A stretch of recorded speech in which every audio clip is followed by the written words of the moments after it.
रात को आ रहा था मस्जिद से, देर हो गई, गर्मियों की रात थी। मैंने कहा ये बाग में से निकल जाऊं, ये रास्ता दाता था दूर का, बाग का रास्ता जो है वो अंदर का रास्ता था। मैं कहा वहां से निकल जाऊं। जब वहां से मैं निकला तो मुझे मुख्तलिफ आवाजें आना शुरू हो गई।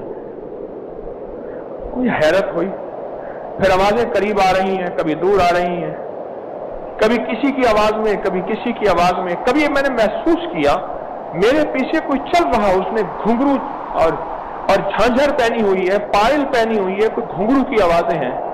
मैं समझ गया कि भाई ये यहां सुना है।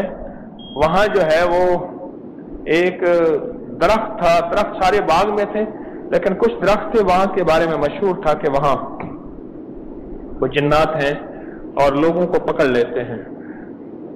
मुझे हजरत ने बताया हुआ था, मैंने मुट्ठी उठा ली मिट्टी की और मैंने पढ़ना शुरू कर दिया। पढ़ते पढ़ते पढ़ते देखा कि वो चीज इतने करीब आ गई है, उसकी सांसों की आवाजों को भी मैंने महसूस करना शुरू कर दिया। और फिर मैंने महसूस किया कि इतना करीब और आ गई है, इतना करीब और आ गई है। और उसके अलावा भी उसके साथ और बहुत बेबहा लोग हैं, कभी किस शक्ल में, कभी किस शक्ल। बस मैंने उस मुट्ठी पे फूंक मारी, फूंक मार के ना अपने कंधे के पीछे तरफ वो मुट्ठी जोर से फेंकी, जैसे मेरे हुजूर ने मिट्टी उठाई थी और मुश्रिकीन मक्का जिन्होंने मुहासरा किया हुआ था और उन पे फेंकी। और फिर सिद्दीक़ अकबर रज़ी अल्लाह तआला अन्हु की ऊंटनी पे बैठ के आप मदीना की तरफ तशरीफ ले गए।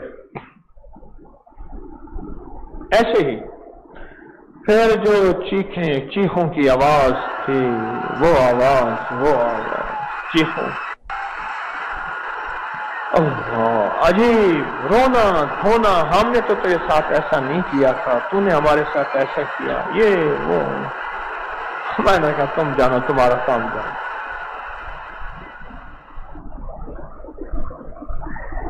उस मिट्टी की रेत में कौन सी ताकत आई थी जिसने मेरी अनदेखी चोरी या अनदेखी छेड़छाड़ या अनदेखा नुकसान से रोका था? वो कौन सी ताकत थी? ये आयत अफहसिबतुम अन्नमा खलकनाकुम अबसम, ये आयत सूरह मोमिनून की आखिरी 4 आयतें अनदेखी चोरी को रोकती हैं। और अनदेखी चोरी हमारे बस में नहीं है, ये बता दो।